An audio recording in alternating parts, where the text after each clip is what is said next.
Good morning, everyone. On behalf of all my partners at the Buncke Clinic, I'd like to welcome you all to this morning's lecture. We have the honor this morning of hosting a true giant and one of the icons of plastic surgery, and in particular, peripheral nerve surgery, Professor Lee Dellon, from the Dellon Institutes, as well as the Johns Hopkins University. I could spend a whole hour going over the highlights of Dr. Dellon's career, but just very briefly, I'll spend a couple of minutes before we hand it over to him. So Dr. Dellon has been in Baltimore for a while, did his undergraduate at Hopkins as well as his medical school at Hopkins. He then completed his plastic surgery residency at Hopkins, and also he was a first hand surgery fellow at the Curtis National Hand Center. And for those of you who were on a few weeks ago, we had Dr. Jim Higgins, who is currently the head or the chief of the Curtis National Hand Center, give us a talk a few weeks ago. So yeah, he was a first hand fellow there, and he also obtained his PhD at Utrecht University in the Netherlands for his real groundbreaking work on diabetic neuropathy and chronic nerve compression in diabetics. Really showed the utility of performing these nerve releases, lower extremity releases, and relieving pain, as well as preventing ulcers. So really an important work that I think affected millions of patients' lives. Dr. Dellon founded the Dellon Institutes for Peripheral Nerve Surgery in the year 2000, and he also started the first peripheral nerve fellowship training program. Now there are many of them, but he started the first one back in 2002, and many of the leaders whom we know and hear of all the time were actually trained by Dr. Dellon.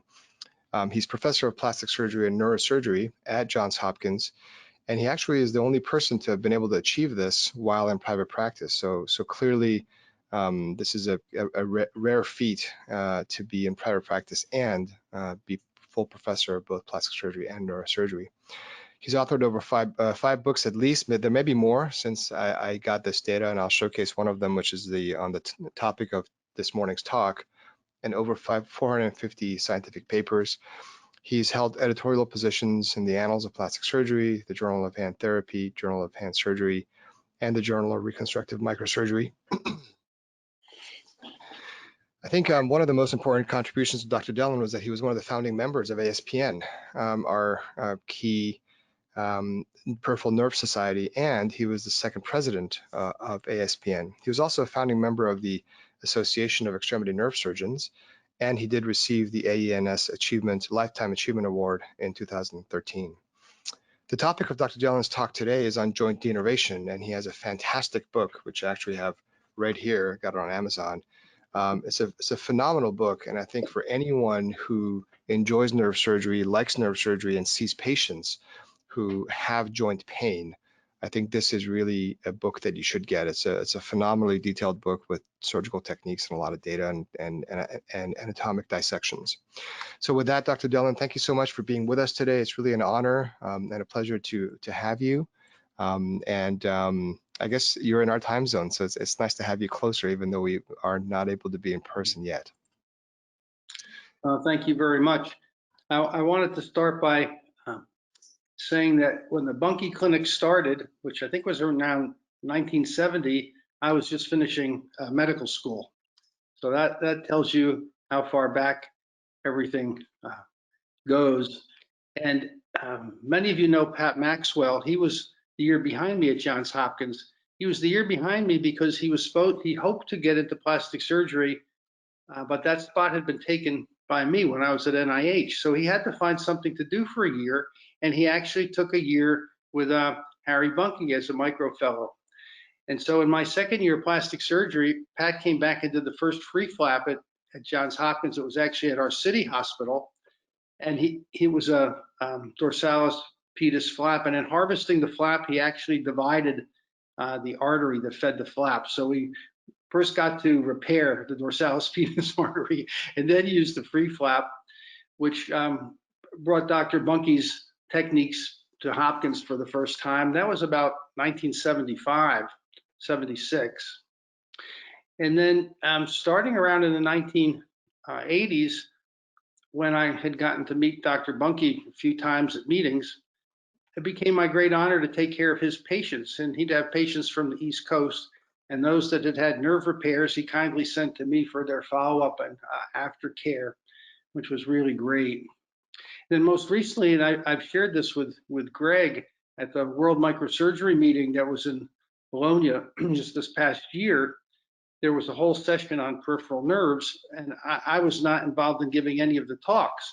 And I got to sit there and think that I sort of had what I like to call a Harry Buncke moment, the way he must have felt at the microsurgery meetings when he saw everybody talking about things that he had developed. So I knew I finally had graduated into the really senior citizen class of these things, when there was even a talk on knee denervation by a woman plastic surgeon from Switzerland, and I had never even met her. So it made me feel really good. And so I've had a chance to work with Greg. I'll tell you one funny Greg Buncke story. One of my peripheral nerve fellows, Zeev Pellet, who's in San Francisco, wanted to start operating in San Francisco, and I got a California license to help him do that and continue mentoring him. And so I had to get hospital privileges, and it was in the hospital where you all work. And as you probably know, in order to get privileges, I had to have someone on the faculty come in and observe me operating and say that it was okay. And so I was helping Zeev do what is technically called thoracic outlet syndrome, but which we call brachial plexus compression in the thoracic inlet. And for fun, you can look that up. And the thoracic inlet is really here. The thoracic outlet's the diaphragm. So if you want to treat thoracic outlet syndrome, you need to make a hole in the diaphragm.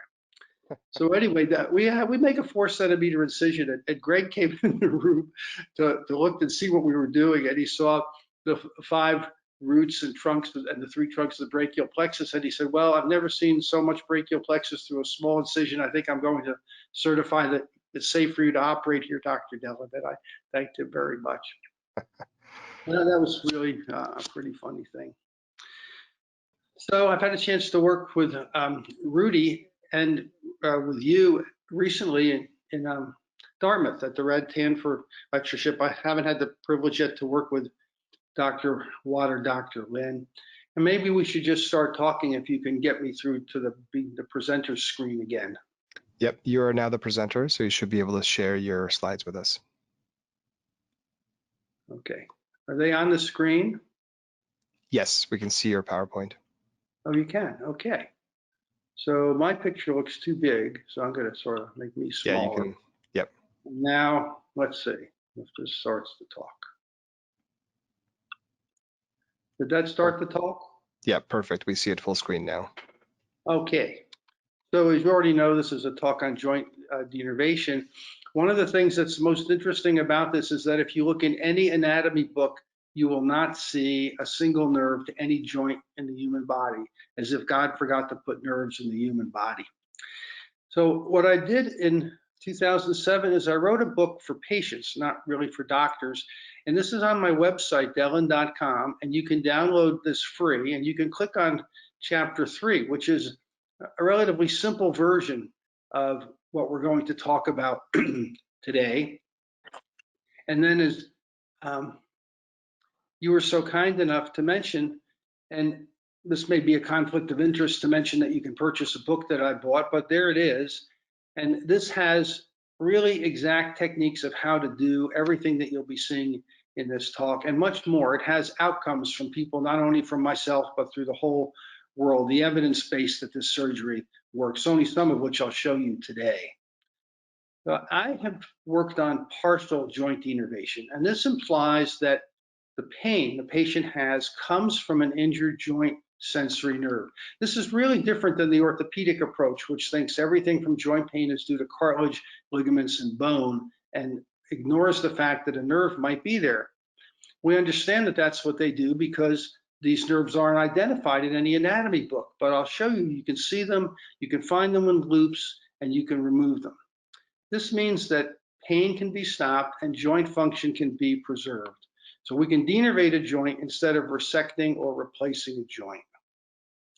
Originally, the hip joint was the first one, and hip denervation was done really in Europe quite often. And it wasn't until Charlie came up with the hip prosthesis that joint replacement became first for the hips. Now, Rudinger amazingly enough, in 1857, described the innervation of the joints to the human body. And Andreas Goritz was kind enough to go to Munich, where he had studied, and in the library found the original PhD thesis of Dr. Rudinger. And we've written a historic paper together about Rudinger, and it's in the historic chapter, the first chapter on the history in the book you just saw. And here are examples of what he drew. But even though he did this PhD thesis, it remained relatively, I would say, totally unknown in the library of Munich. And so joint denervation was done mainly in Europe, and this is where the name Wilhelm comes in, August Wilhelm. And that Rudinger had this work. Wilhelm brought the innervation, at least in the upper extremity, into modern times. The problem is all his papers were in German and remain relatively unknown, and his drawings were all line drawings, which are just not helpful to a surgeon.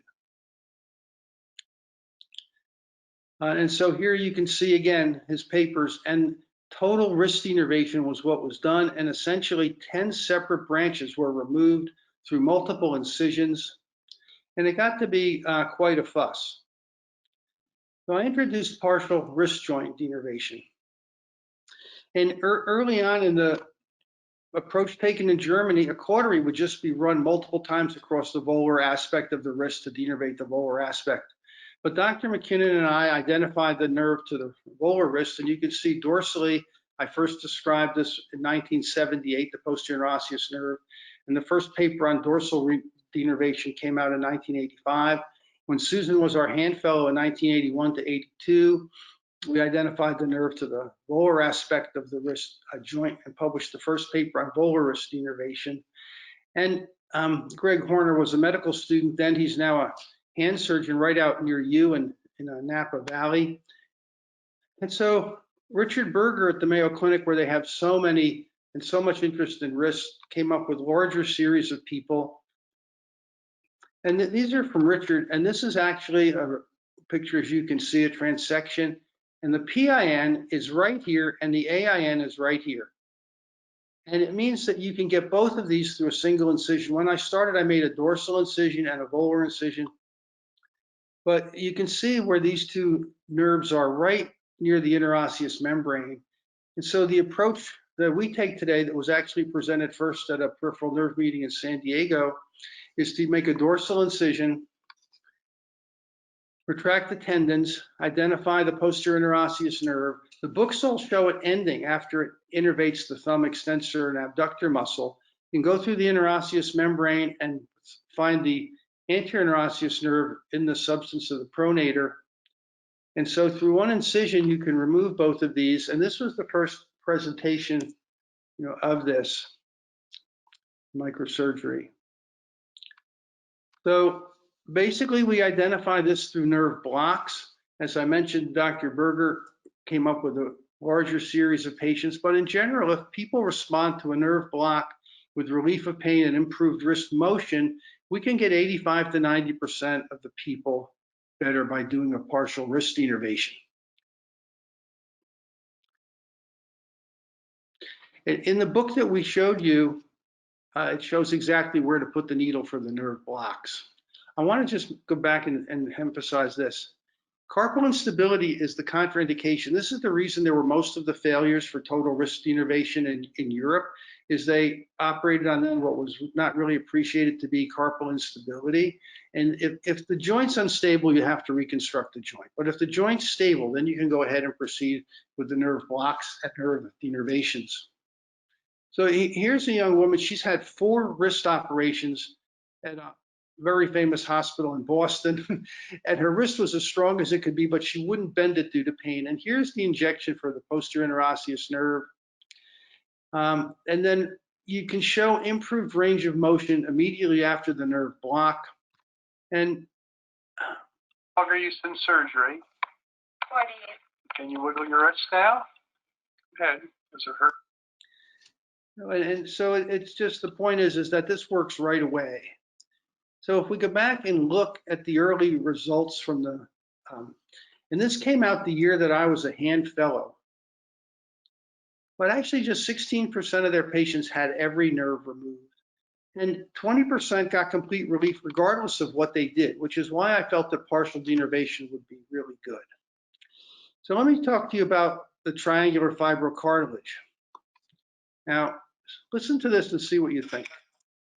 We are now 1.5 years after a wrist injury. Can you tell me what happened to you?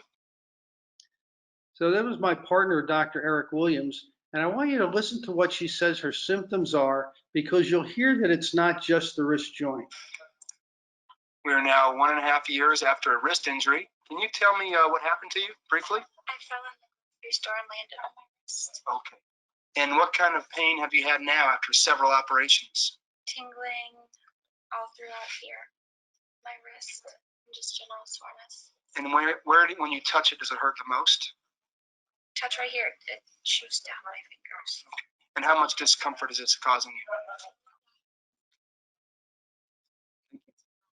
So what you heard there was a description of an injury. The previous operations were a Dara procedure, and that clearly injured the dorsal cutaneous branch of the ulnar nerve. But that happens to be the nerve that innervates a lot of the ulnar side of the wrist joint. And so people like this, and you'll see later the same thing for tennis elbow, this is how we got to learn which of these nerves are really involved in pain. And this is the scarring that she had from the previous orthopedic approaches. And here's the dorsal cutaneous branch of the ulnar nerve, which has to be resected and implanted into muscle. But they're branches that go directly into the sixth extensor compartment and into the triangular fibrocartilage. And the proximal end of the nerve will be implanted into the flexor carpi ulnaris. And then this is just 8 weeks. We are now 2 months after having performed a resection of the ulnar. I'm sorry it's doing that. We are now 2 months after having performed a resection of the ulnar dorsal cutaneous nerve to the back of the left hand for chronic pain. Can you tell us before surgery what your hand felt like? I had a lot of weakness in it, constant pain, and it really affected everyday life. Where was the pain that you had? Right in here. Okay. And now, 2 months later, can you tell me if anything has improved? It's improved 100%. I have no pain, and I can lift things and movements 100%. Now, are you back at work? Yes, full active duty. Okay. Knowing what you do now, knowing what you know now, would you have this same operation again if you needed it? Yes. Can you show us how you move your wrist? Were you able to do that before surgery? Not without pain. Okay. Thank you. So from seeing people who have clearly neuroma pain and need an operation to treat a neuroma, we've been able to learn which nerves also go to the joints. And so here's someone who's had 7 previous operations. She just had a triangular fibrocartilage tear, and she's been operated on at good places. She's had more than one resection. Ultimately, they converted her into a 1-bone forearm, so she can't really supinate, and she still is unable to bend her wrist. And it required nerve blocks of these 3 nerves to be able to get her to start to move her wrist again. And at surgery, again, the dorsal cutaneous branch was resected, but with it, the branches that went to the triangular fibrocartilage and the extensor retinaculum around the 6th compartment.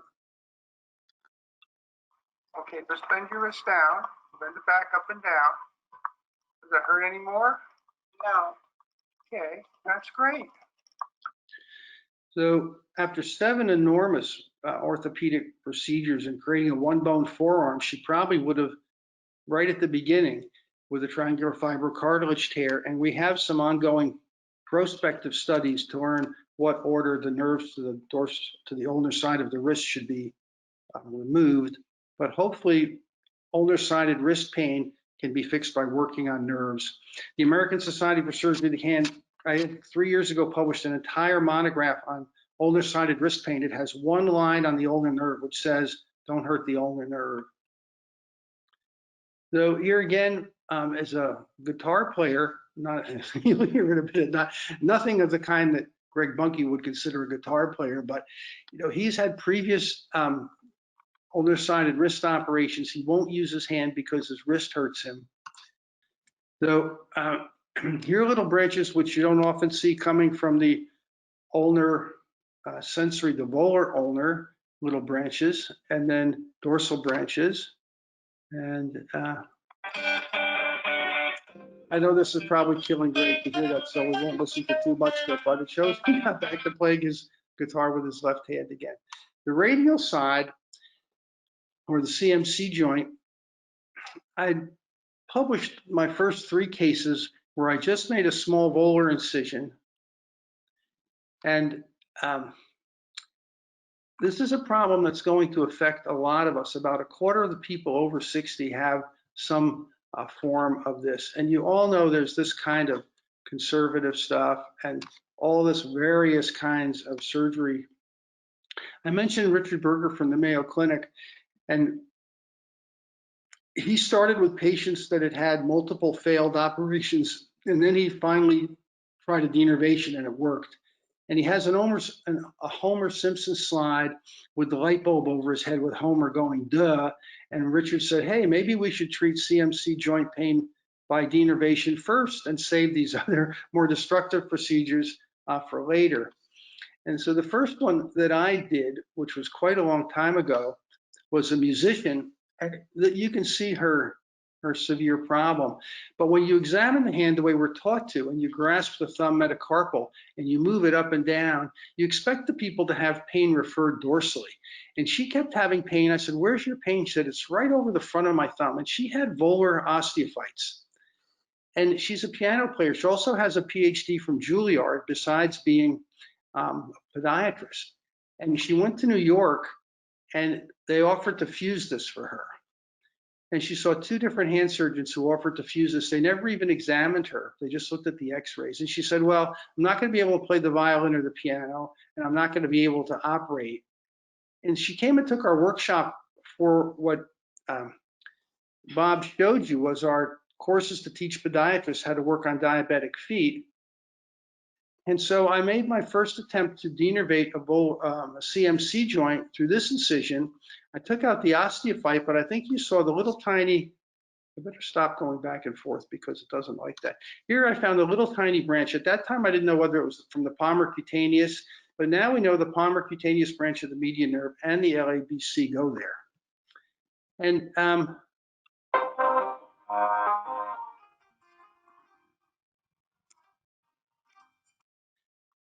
so just to say, she still keeps in touch from Wisconsin. She's about 10 years after that.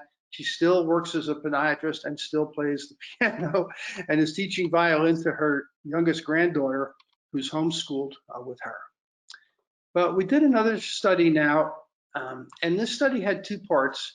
It was to actually identify which nerves go there, and then a small clinical series. And this has been published recently in the Journal of Hand Surgery last year with Sami Tufaha.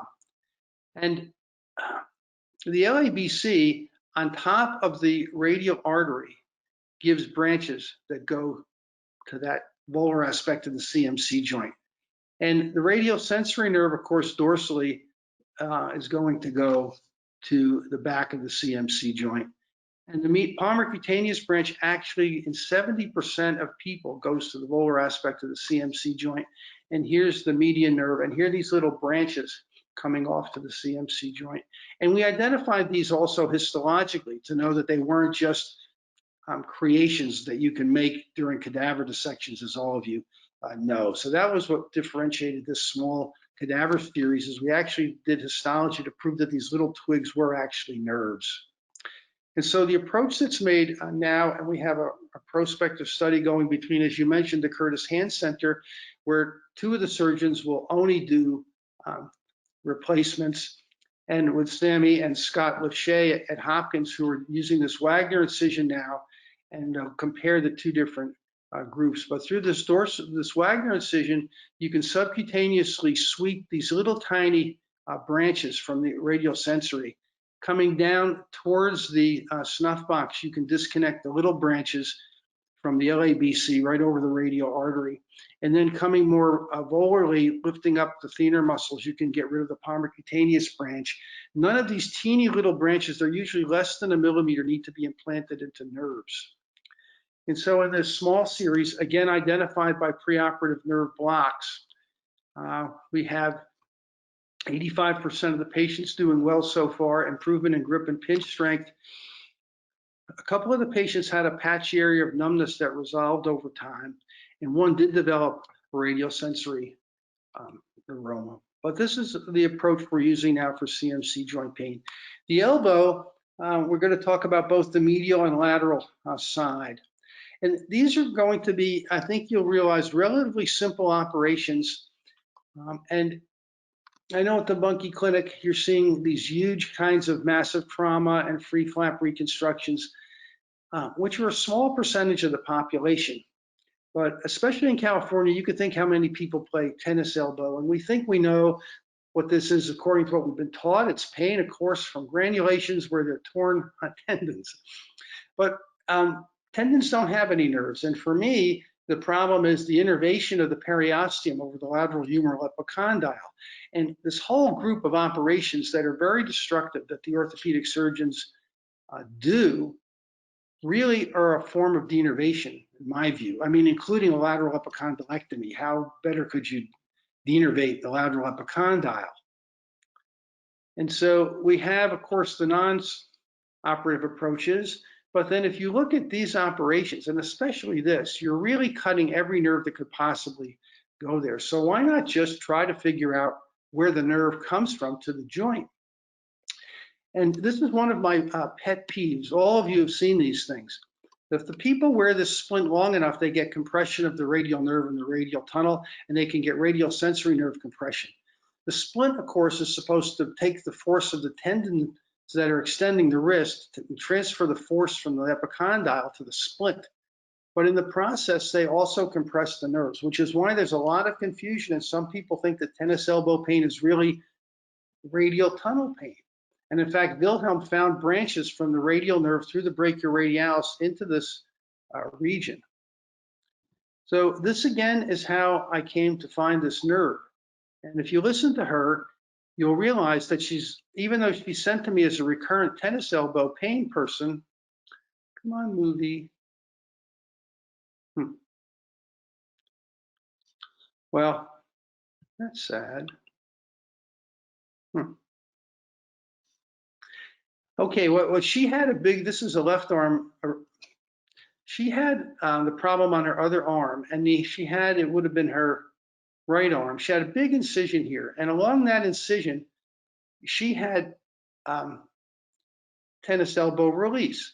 And when she came to me, she had numbness in the skin and clearly had cutaneous sensory nerve. And it was this nerve, the posterior cutaneous nerve of the forearm. When I sent the paper to the hand surgery journal, one of the reviewers said, "Can you write something about this nerve? Because none of us have ever seen this nerve." And it's the first branch of the radial nerve when it comes around the corner of the humerus. And it goes to this part of the skin, but it has this little branch. And when I operated on that lady whose movie didn't show, I had to operate on her for a neuroma of this nerve. And in finding the neuroma and in tracing it back, I found the branch that went to the lateral humeral epicondyle. And this is an incision mainly just to show you these branches. And the surgery is not done through such a big incision. We finally wrote this paper. As a plastic surgeon in Baltimore, I don't see many tennis elbow patients. But many of you may know Nick Rose, who's been president of the Southern California Hand Surgery Society. Scott Foreman is a sports medicine sports surgeon, and he's in Newport Beach.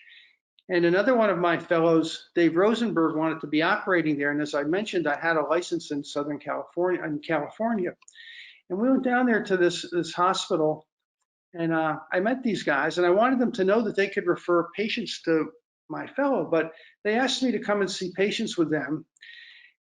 It turned out they've never had done any real research, and I got an IRB through Hoag Hospital, and I showed them how to do this surgery, and they did it. And so here's the paper. And this is the conclusion of the paper. It's in the Hand Surgery Journal some years back. And there must be so many patients who could use this operation. The patient has to have a nerve block. And again, from the book, you'll see exactly where to do the nerve block. And if you do the nerve block and they improve in their grip strength, and you can do the resisted wrist extension and they have no pain, then they'll have an 80 to 90% success rate with surgery. This is a picture I was showing you. This was the lady's incision, and I was operating on her for recurrent tennis elbow, but I knew she had radial tunnel syndrome, so I had to make this big incision. And here's the posterior cutaneous nerve of the forearm with her painful neuroma. And so as I had to follow this back to resect it, I found this little branch. And that's how I came to learn that there was a nerve to the lateral epicondyle that we could use to treat. And so here I am releasing her radial tunnel.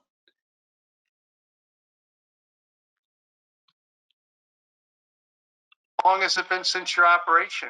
About a week. Okay. Let's see. So there's where I showed you this positive response to the block. And so here's a patient's left arm. Here's where they have their pain for the lateral humeral epicondyle. Here's the incision that's made. And here is the posterior cutaneous nerve of the forearm, which we're going to save. And here it has two little branches, which we block before we cut them so the brain doesn't perceive any pain. We do what we call preventive preemptive anesthesia. And if you block a nerve before you cut it, the brain doesn't know you have any pain and the patient wakes up without having much pain. Here are the two branches that were mediating her pain. And so instead of doing an epicondylectomy or an extensive release of all her tendons, we just do that. And then we go down and find the triceps, the lateral head, and we'll implant the nerve into the lateral head. So, I mean, this might take you 15 or 20 minutes to do. Here's one of the real advantages. If we do this, they have no splint after surgery compared to a long arm splint. They have immediate range of motion. They can return immediately to ADLs. They can go back to playing tennis or golf at 4 weeks, in contrast to 2 to 3 months from the usual orthopedic approach. And here's our paper about that in the Journal of Hand Surgery. Now, because of the splinting, and I knew the concept of radial nerve compression, we did not eliminate a patient who had, we evaluated everybody to see if they had radial sensory nerve compression or radial tunnel. We operated on them anyway. And in the 3 patients who didn't get better from this group of patients, they each had been identified preoperatively as having radial nerve problems, and they came back and had the radial sensory nerve operated on and recovered from that. So here's another example. Here's previous attempt at releasing her extensor tendons. This is where the block would be. Here's our incision. Here's the posterior cutaneous nerve saved. Here's the little branch to the epicondyle that we're going to resect and implant into the triceps muscle. So on the medial side, this is called golfer's elbow or thrower's elbow. And no nerve had been identified there. And if you're a baseball pitcher, everybody thinks you have a Tommy John's lesion or injury to the ulnar collateral ligament, or maybe an ulnar nerve compression. When Ivan Ducek became my first peripheral nerve fellow, I sent him to the lab and I said, I know there's a nerve. And when I operate on patients, and if you do an anterior transposition of the ulnar nerve, you have the medial intermuscular septum.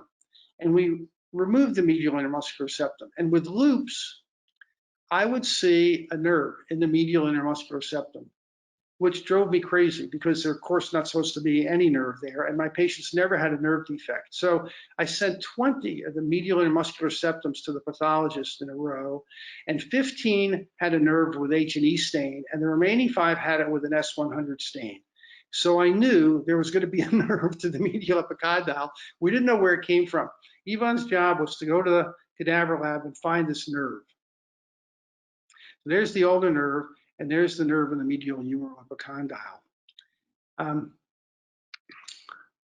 So here again is the ulnar nerve, and there's the little branch. And it turns out up in the brachial plexus, it comes from either the posterior cord or the medial cord. And so here is a patient, and again, I don't get many sports people, but this was a young pitcher for high school who could no longer pitch because he had elbow pain, and he didn't have a ruptured ulnar collateral ligament, and he didn't have an ulnar nerve compression. And his father was a lawyer, and his father's brother happened to be a podiatrist in Minnesota that I had trained to work on the foot for diabetes. And so the lawyer father sent the baseball pitcher son to me, and the entire operation had to remain without anybody ever knowing it because he didn't want it to ruin his son's chance to get into college on a baseball scholarship. Sounds like a recent scandal you've all heard. And so I told him, so I wasn't allowed to say his name or ever show this, but he's doing great in college now. So at surgery, you want to find the medial intermuscular septum, remove a little piece of it. Here's the ulnar nerve. There's the nerve to the medial epicondyle. I'm sorry this is zooming by there so fast. Here's the little tiny nerve, 1 millimeter. And that's all you do is resect that and implant it again into the medial head of the triceps, which is what's happening here. We're implanting the nerve into the muscle. And this is him 8 weeks after surgery. And you'll see he's really hesitant to start throwing again. I have to not do it so fast. He's really hesitant to start throwing again. But if we see it throwing, you can just see he just doesn't want to do it. But there he is with his coach starting to throw. And he did make it to college on a baseball scholarship, and he's pitching for his university team and doing really well. So I've done a second baseball player since then with the same result. And I want to show you something about the shoulder. So, 20% of acromioplasties still have pain. 20% of rotator cuff repairs still have pain. And when Oscar Osmond first began to work with me in 1996, and I know he gave a recent talk to you, and Brent Barley was our plastic surgery resident that year, one of them, and Ed McFarland was the Hopkins orthopedic sports surgeon. We decided we'd identify the nerves to the shoulder joint, which hadn't been identified before. And Oscar did this. This was his first research project. And this nerve has never been described before. And it comes off the lateral thoracic nerve before it innervates the pectoralis muscles, and it crosses the coracoid, and it goes to the here.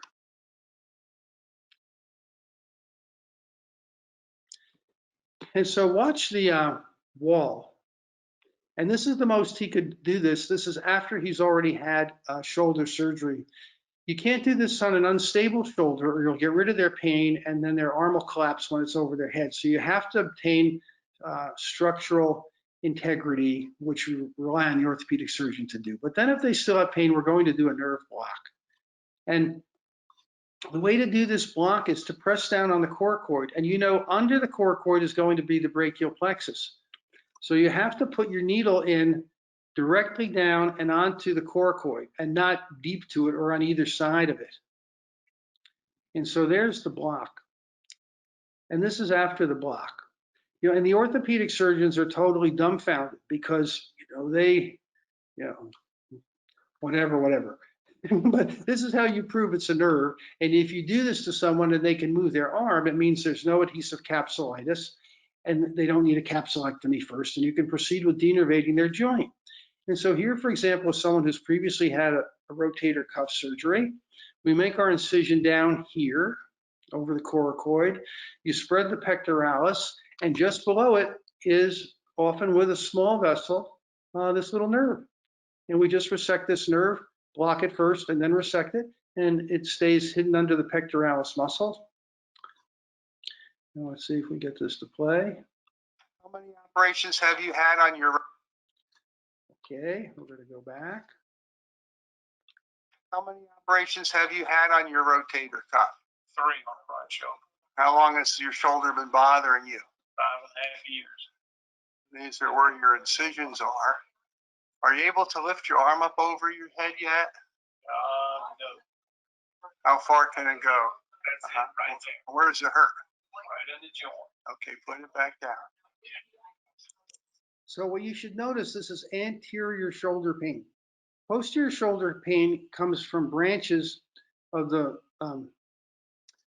nerve to the supraspinatus. And they come off just before the nerve goes through the little tunnel back there. And that's much more difficult to do. I actually haven't myself denervated the posterior shoulder capsule, but most people's shoulder pain is anterior, right where this man showed you it is. How long has it been since your surgery? 24 hours. Okay. I think this is going to be How long has it been since your surgery? 24 hours. You had trouble lifting your hand over your head before surgery, didn't you? Okay, let's see how it works now. Okay, put it back down. Now lift it up straight in front of you, too. Do you have any more of that shoulder pain you had before? None at all. Are you happy? I am just, yeah, good fine. Thank you.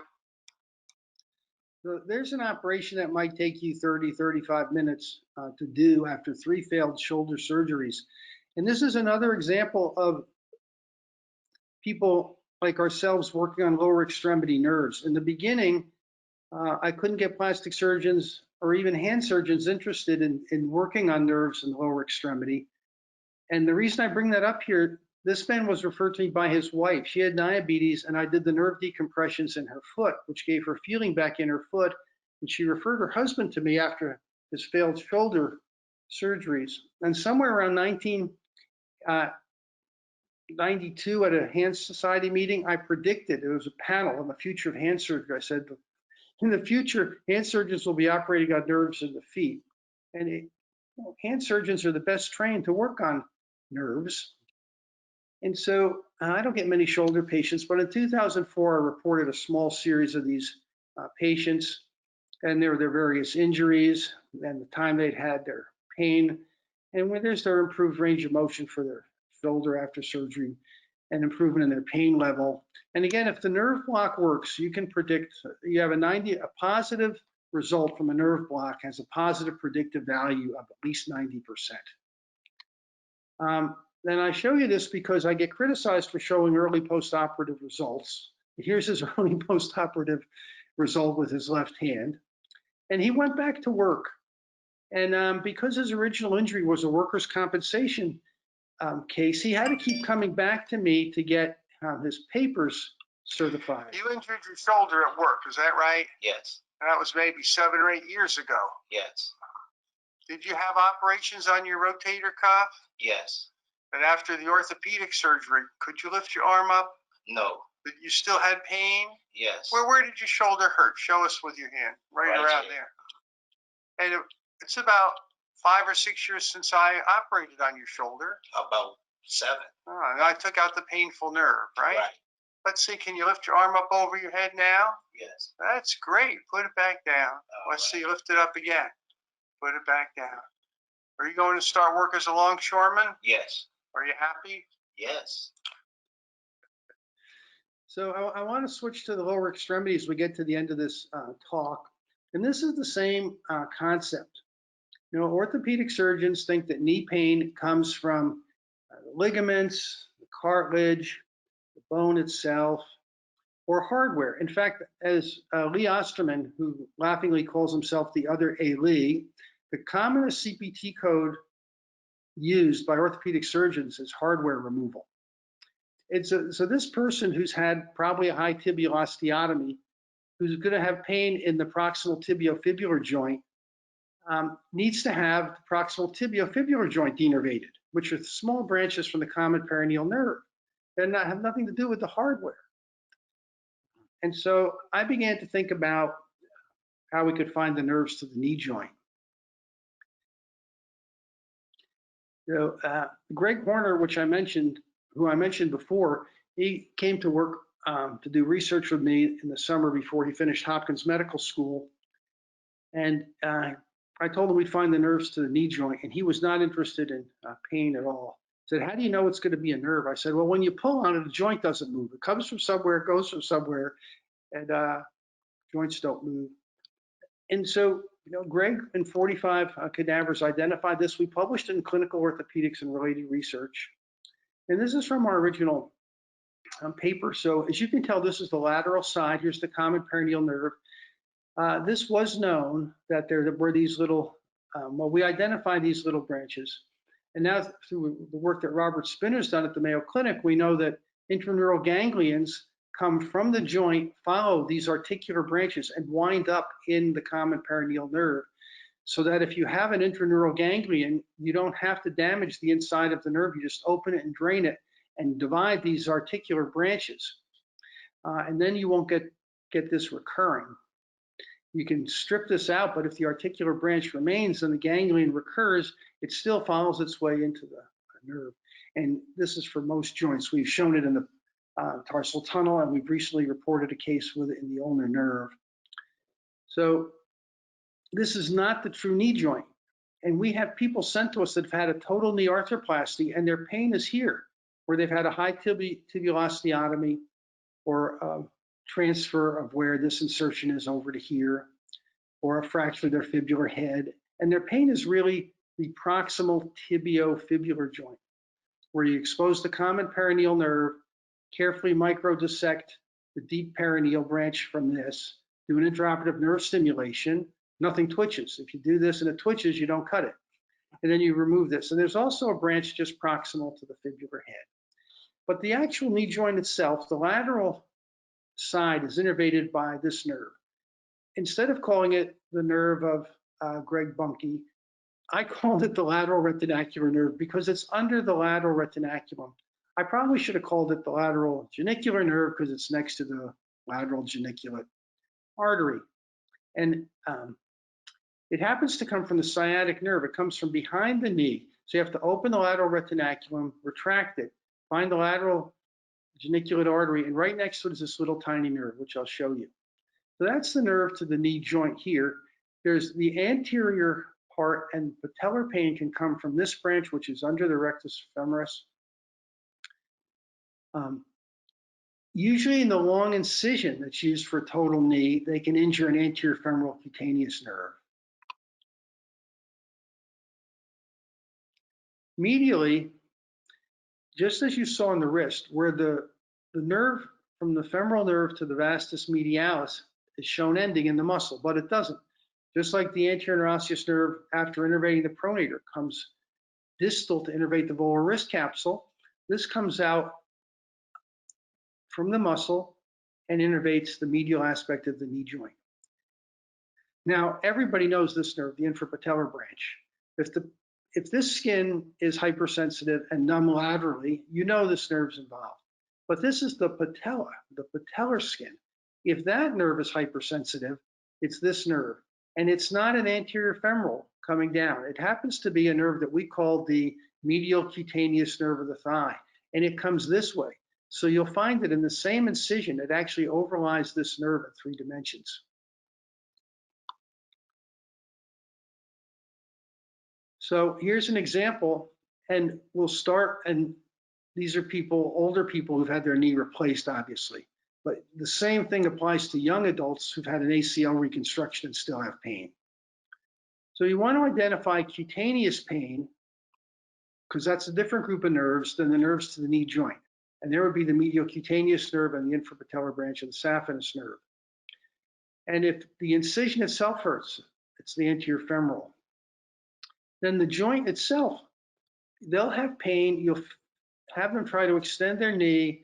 You'll feel the vastus medialis, and just distal to that, you'll usually be able to roll something, which is the little neuroma, and you can usually feel it in your finger, and they'll say, ouch, and that's a deep pain. And the same thing will be laterally. You'll feel for where the lateral vastus lateralis is, and just distal to that, you'll have the same painful area underneath your finger, and that's where you do the nerve blocks. And so here again is how we do the blocks. You'll block the knee, and then the patient will have to kneel down and show their pain is gone when they kneel, and be able to functionally walk and climb steps without pain, and then you know that the nerve block has worked. And here's an example of someone with the incision being shown, having pain in the places we just described to you before for both cutaneous and joint. And this is the lateral aspect, and we'll make an incision about this far down from the patella. You can sort of see a depression. We know the vastus lateralis is going to be here. And we'll open the lateral retinaculum, which is why I called it the lateral retinacular nerve. You want to see the vastus lateralis muscles. You open the fascia. If you see the vastus lateralis, you're going to see the lateral geniculate artery, and next to it, this nerve, which appears in no anatomy books at all. And now interventional radiologists and using ultrasound try to find this, and they do radio frequency ablation on it. They usually are really seeing this. They don't really see this, and they often miss it. But we open this, and there's the nerve. We'll block the nerve, and then we cauterize it with the bipolar, and then we'll put a double hook in here, pull the lateral retinaculum way laterally, put a lot of tension on this, and cauterize at the base. There's no muscle in here to put it, to implant the nerve, so we want it to just drop into the popliteal fossa. So we'll cauterize it, send the piece to pathology, and let the proximal end drop. And this is what's happening here. And we block the nerve, of course, before we cut it. And after surgery, the patient, I want to go back to that. Here's her bandage. This is after surgery.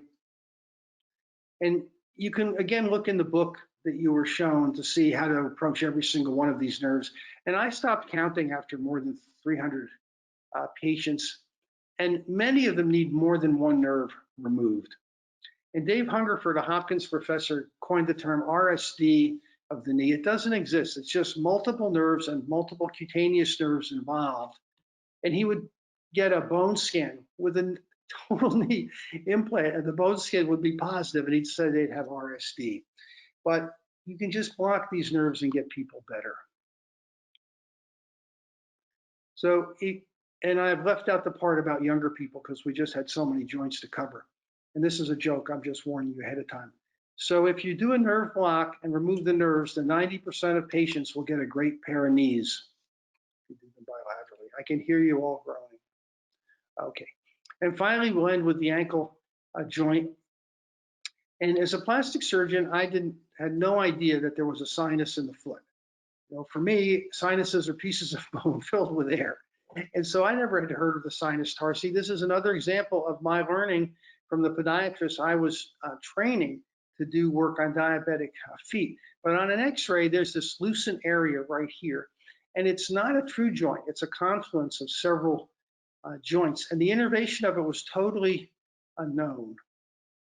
So this is the sinus tarsi. And the orthopedic treatment is to do, the simplest thing is they open this and scrape everything out and do a curettage, or they'll do a subtalar fusion.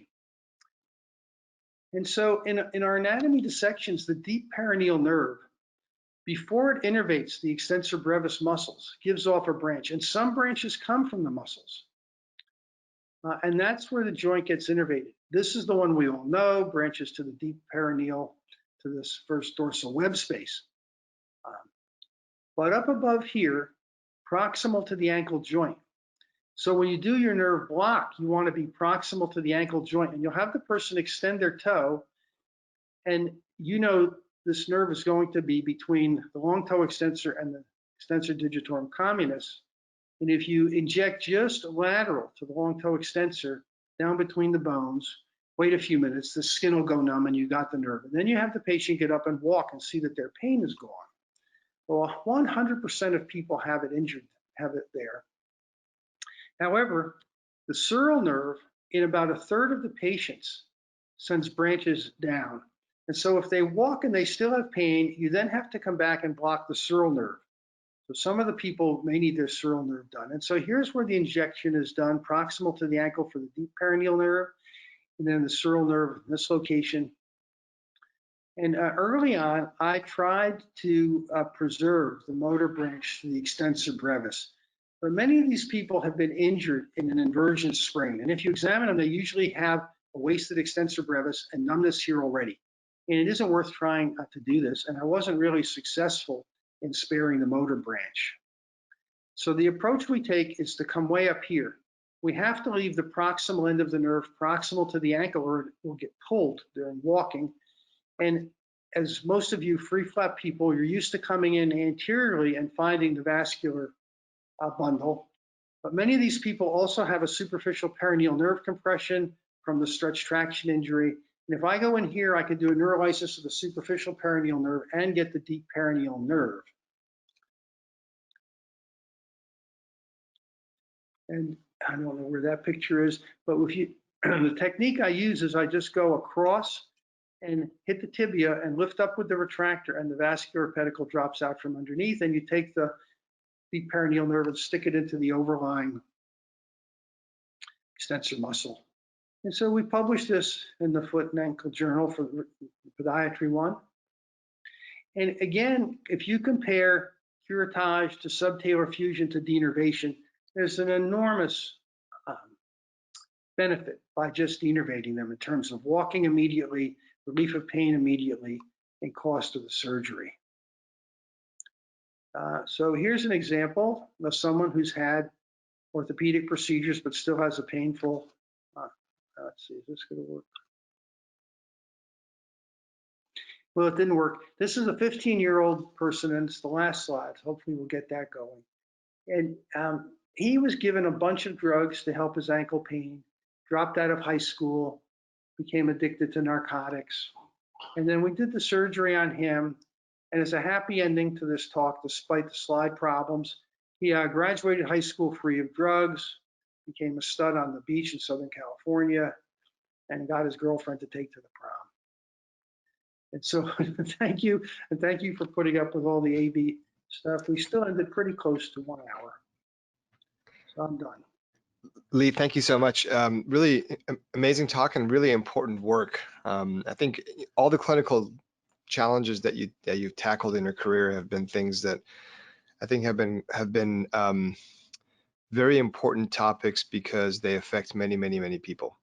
So this is true with joint pain. This is true with your diabetic neuropathy work, as far as it and training many people to do it around the world, and also obviously your work with nerve conduits, with the training the short nerve gap, and so on. So I want to just congratulate you on this work.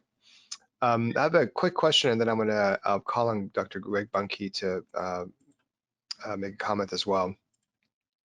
So I think the preoperative injection, local anesthetic injection, as you mentioned, is really important to make sure that the nerve is indeed the cause, or that the getting rid of the nerve would improve the pain. Do you have any cases where you do a preoperative injection, the pain improves, and then you go in and do a neurectomy, and the patient's pain is not improved? So for the last example I showed you, you can get pretty good relief from blocking the deep perineal nerve and think the sural nerve's not involved. It's really, the patient gets up and their pain is so much better, they say, or how much, oh, it's like 90% better. Well, that's not 100% better. And so you really should force yourself to block the sural nerve. And then they go, oh, now it's completely better. So I've had cases like that for the ankle. The knee is probably the commonest place that there's a problem, because the infrapatellar branch has more than one branch. It has 2 or 3 branches. So I have people where I found the infrapatellar branch, follow it proximally, block it, cut it, implant it into the sartorius, and people will come back and still have some pain there.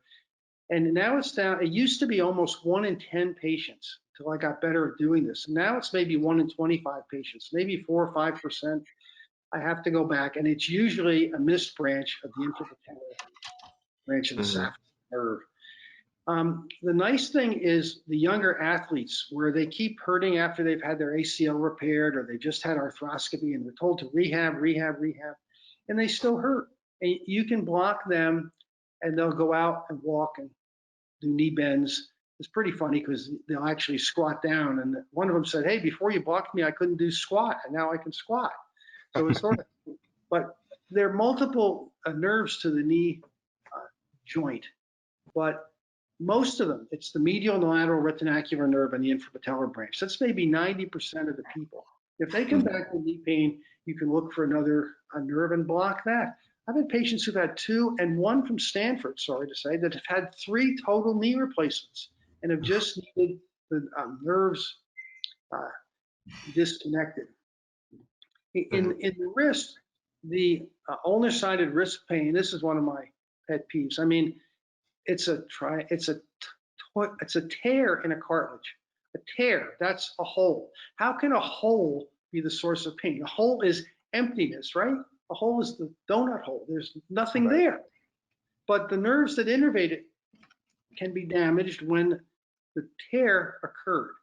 But nevertheless, the orthopedic approach is make a bigger tear, repair the tear, cut out the bone, et cetera, et cetera. So this is an area where you don't know which nerve is really involved, and where if any of you want to do it, it still hasn't been done. The safest nerves to block first are to block the posterior interosseous nerve and see what their range of motion and ulnar-sided wrist pain are. Then do it again, but go through the interosseous membrane and block the AIN and see what improvement they get. And then finally go to the ulnar side of the wrist and block right near the ulnar styloid and see if that gets rid of their final pain. And then if they still have pain, the final branches I showed to you are teeny little branches on the volar aspect from the ulnar sensory. But if you block that first, they lose ulnar intrinsic function and they'll never let you operate on them because they'll think your surgery will do that. So that's an area where we don't know which nerve contributes and what percent to the tear. And just having people come into a clinic and you know that they have a tear by arthroscopy or an MRI, and then you block these nerves sequentially and know which ones need to come out. And then you would know at surgery which nerves to take out first. Great. And I think this is one of those areas where, we had a talk by Kyle Eberlin a couple of days ago where he said he was trying to, develop more of a kind of a painful neuroma practice. And so it was all about getting the word out, going and meeting with pain specialists and meeting with the orthopedic surgeons to tell them that this is an option. And I think this is one of those areas that unless we get out there and educate our colleagues, our podiatrists colleagues, our orthopedic colleagues, and so on, I think they probably won't even know that there's an option to do this stuff. Yeah, well, I'll tell you a funny story about that. When I used to operate at Hopkins and had elective time there, and the orthopedic surgeons operated in the room next to me, and one of them, Carl Johnson, will regularly send me his painful total knee arthroplasty patients. And so would Dave Hungerford's group. But in time, they changed the ORs to that, and I didn't have elective time there anymore. So I wanted to give a talk to the orthopedic surgery department on lower extremity nerve pain, or pain of the lower extremity caused by orthopedic surgeons. It was not a popular title. And finally, I did get permission to give this talk because they got a new chief of orthopedics who was a foot and ankle specialist from the military. And so sitting in the audience was an orthopedic attending who runs a clinic out near Baltimore Washington National Hospital. I think most of you know our attending, Jamie Shores, who works with the hand transplant group. Jamie also sees patients out there. So just as you said, Bob, this orthopedic surgeon started sending Jamie his painful knee patients. And so now Jamie does knee denervations.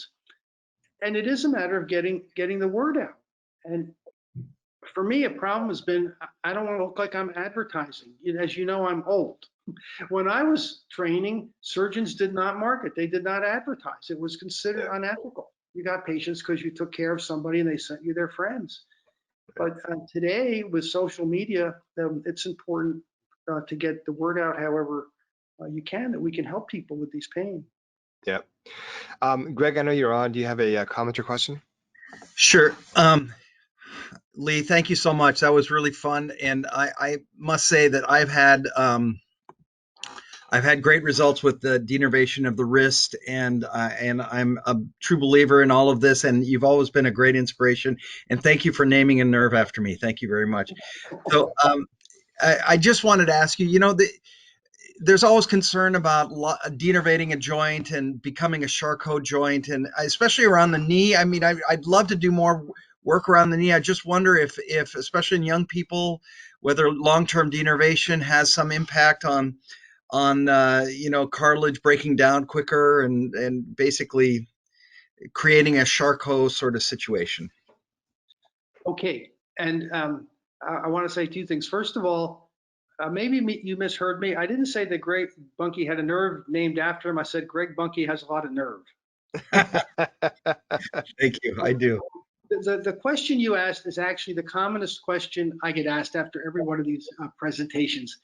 And so what I'll remind everybody, Charcot described his problem in not a diabetic, but in somebody with syphilis. And the Charcot joints are completely, totally denervated joints. And in addition, they have muscle wasting and changes in blood flow, which all contribute to the collapse. So you remember, my work is partial joint denervation. And so for the knee, the entire posterior knee capsule remains innervated by direct little branches from the sciatic. The area under the patella is still innervated by that branch that's coming down under the rectus femoris. And so we're removing a medial and lateral nerve only to the joint. Now, in the skin, if you cut a sensory nerve, we have collateral sprouting, right? The nerve growth factor released causes normal nerves to grow into the denervated territory. This is another great basic science project that could be done in the lab in the joint. We don't know, for example, if the remaining nerves that innervate that joint sprout to provide additional innervation to that area. We simply don't know that.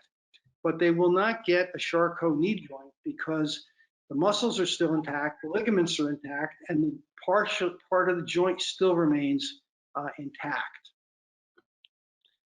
And you've had long enough term follow up now on these patients, and have you seen any breakdown of the joints in these partially? Okay, so did any of you ever know Dr. Milt Edgerton?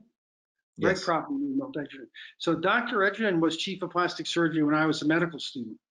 And then when he switched to Virginia and Ray Morgan became chief down there because Dr. Edgerton was retired, I was invited to be visiting professor. And Dr. Edgerton walked around on rounds while we were seeing patients. And I said, Dr. Edgerton, why are you limping? And he said, I'm not limping. I had both knees replaced and I'm not limping. And I said, well, you are limping. I've been watching you walk. I said, you know, we've invented a new operation to denervate the knee. And he said, what is that? And I said, well, we just block these nerves and you can walk without pain. So he goes, Ray, get me some xylocaine and morphine. So in the middle of rounds, I had to block both of his knees. And he climbed up and down 3 flights of steps. And he said, I'll be at Hopkins in 8 weeks for the reunion. You're going to operate on both my knees. And I said, Dr. Edgerton, we just do one nerve at a time. We'd like to prove that one leg gets better, and then we'll do the other. He puts his hand on my shoulder. Lee, you're going to operate on both my knees at the same time. I said, well, Dr. Edgerton, you're going to have to spend the night in the Johns Hopkins Hospital. He said, okay, I'll spend the night in the hospital. And I have a 10-year follow-up of him playing golf with his son and daughter on the golf course. So and I can promise you, if it didn't work, he would have told me it didn't work. Sure. So that's a good, there's at 10 years, he was 90 something. And I have a picture of him on the golf course with his son and daughter playing golf. So I'm really pretty happy with this, but there's a good basic science project if somebody wants to take up nerve staining of the joints and find these nerves. Thank you. Great. Well, Dr. Dellon, thank you so much for being with us. This was really an incredibly interesting talk, and I think something that all of us are interested in pursuing clinically. I've already been through a few chapters of your book, and I'm inspired to read the rest of it as well. So thank you so much again. All right, thank you for inviting me. Bye. Have a great long weekend. Bye-bye.